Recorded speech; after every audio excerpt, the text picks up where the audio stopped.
حضرت شیخ احمد مجدد الفسانی علیہ رحمہ فرماتے ہیں، جو شخص اپنے اوپر 10 چیزوں کو لازم کر لیتا ہے تو لازمی نتیجہ یہ ہوتا ہے کہ وہ متقی بن جاتا ہے۔ وہ 10 چیزیں کون سی ہیں؟ ماہ صیام کے ان حسین لمحوں میں ہمیں وہ 10 اوصاف اپنے اندر پیدا کرنے چاہیے تاکہ ہم متقی بن جائیں، اور متقی اللہ کے محبوب بندے ہیں۔ تقوی اختیار کرنے والے اللہ جل شانہ کی رحمتوں کے خاص مستحق ہیں۔ جنہیں تقوی کا نور نصیب ہوتا ہے وہ اللہ کی رحمتوں کے سائے میں آ جاتے ہیں۔ اگر ان پر مصائب، آلام، مشکلیں آتی ہیں تو ان کے تقوی کی وجہ سے اللہ انہیں راستے عطا کر دیتا ہے۔ وَمَن يَتَّقِ اللَّهَ يَجْعَل لَّهُ مَخْرَجًا وَيَرْزُقْهُ مِنْ حَيْثُ لَا يَحْتَسِبُ۔ اللہ اکبر۔ ارشاد فرمایا کہ جو اللہ سے ڈرتا ہے، تقوی اختیار کرتا ہے، اس کے لیے ہم مصیبت سے نکلنے کے راستے پیدا کر دیتے ہیں، اور اللہ جل شانہ اس کے لیے وہاں سے رزق عطا کرتا ہے جہاں سے اسے گمان بھی نہیں ہوتا ہے۔ تو یہ تقوی کا نتیجہ ہے جو اہل تقوی کو نصیب ہوتا ہے۔ تو حضرت شیخ نے 10 وہ امور بتائے جو اپنے اوپر لازم کر لینے سے تقوی نصیب ہوتا ہے۔ سب سے پہلی بات آپ فرماتے ہیں زبان کو غیبت سے بچائے۔ اتقاء کے حصول کے لیے زبان کو پاک کرنا ضروری ہے۔ انسان کے زیادہ تر گناہ اس کی زبان کی وجہ سے ہیں، اور غیبت یہ بدترین عمل ہے، اور اس کو بدکاری سے بھی برا قرار دیا گیا ہے۔ الغیبت اشد من الزنا۔ تو اپنی زبان کو غیبت سے بچائے۔ دوسری بات ارشاد فرمائی کہ بدظنی سے بچے، کسی سے خواہ مخواہ بدگمان ہو جانا اور اپنے دل کو کسی کے لیے میلا کر لینا اور اس کی بدگمانی دل میں پالنا، تو یہ تقوی کے منافی ہے۔ تو کسی کی بدگمانی سے، بدظنی سے اپنے دل کو بچائے، زبان کو غیبت سے بچائے، دل کو بدگمانی سے بچائے، اور مسخرہ پن سے بچے۔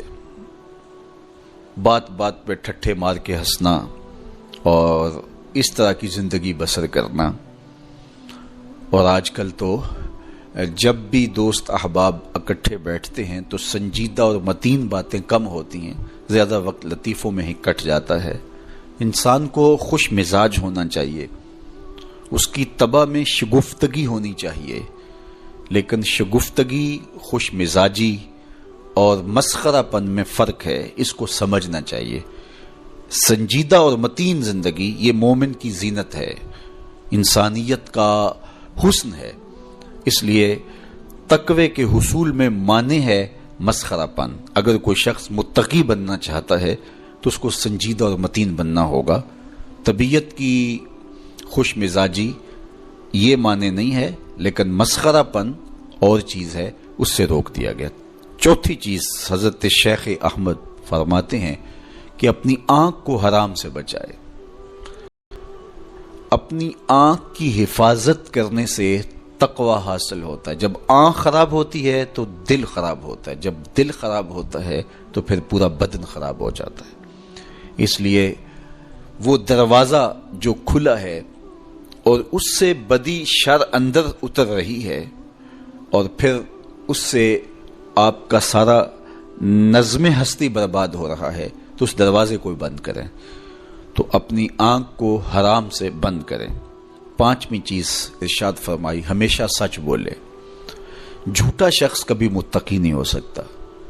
اتقاء کے حصول کے لیے اپنے آپ کو سچ کا خوگر بنانا ہوگا۔ سچ کے بغیر کبھی نہ بولیں۔ جھوٹ بولنے والے کی زبان سے شر پھیلتا ہے، اور جب کوئی شخص جھوٹ بولتا ہے تو حدیث پاک میں آتا ہے اس سے بدبو نکلتی ہے، جس کو عام لوگ تو نہیں سونگھ پاتے، لیکن اللہ کے فرشتے 1 میل دور پیچھے ہٹ جاتے ہیں۔ تو مومن سچا ہوتا ہے، مومن جھوٹا نہیں ہوتا، اور تقوی کے حصول کے لیے سچ شرط ہے۔ چھٹی چیز ارشاد فرمائی، ہر حال میں اللہ کا احسان مانے۔ جب کوئی بھی انسان پر بہتری آئے تو اس وقت یہ کہے کہ یہ میرے رب کا احسان ہے کہ مجھے یہ حاصل ہوا ہے۔ بہت سارے لوگ اپنی محنت کا نتیجہ قرار دیتے ہیں کہ یہ میں نے کیا تو اس کے نتیجے میں یہ ملا۔ بسا اوقات آپ کتنا سیدھا کام کر رہے ہوتے ہیں، کتنی محنت کر رہے ہوتے ہیں، لیکن نتیجہ اس کے برعکس آ رہا ہوتا ہے۔ سیدنا علی المرتضی رضی اللہ تعالیٰ عنہ فرماتے ہیں میں نے اللہ کو اپنے ارادوں کی شکست سے پہچانا، تو یہ اس کی کرم نوازی ہے کہ اس نے ایسا کر دیا۔ صحت میرا کمال نہیں، یہ اللہ کی عطا ہے۔ علم میرا کمال نہیں، یہ اللہ کی عطا ہے۔ لہجوں کی خوبصورتی یہ اس کی عطا سے ممکن ہے۔ اس نے آنکھوں میں روشنائی رکھی، اس نے توفیق عمل نصیب فرما دی، اس نے اچھائی کی راہوں پہ گامزن کیا۔ ماہ صیام میں روزہ رکھنے کی توفیق ہوئی، صلاۃ التراویح میں حاضری کا موقع میسر آیا، دیگر صالح اعمال تلاوت کلام مجید نصیب ہوئے، تو مت سمجھے کہ یہ کوئی میرا کمال ہے۔ اللہ کا احسان مانے گا تو غرور پیدا نہیں ہوگا، تکبر پیدا نہیں ہوگا۔ تو ہر حال میں اللہ کا احسان مانے، جو بھی خیر اس کو ملے وہ کہے یہ میرے رب کی طرف سے ہے، اور اگر اس کا کرم نہ ہوتا تو یہ عمل مجھے نصیب نہ ہوتا۔ اور کتنے عمل ہیں کہ نصیب ہونے کے بعد عجب سے، تکبر سے، ریاکاری سے برباد ہو جاتے ہیں۔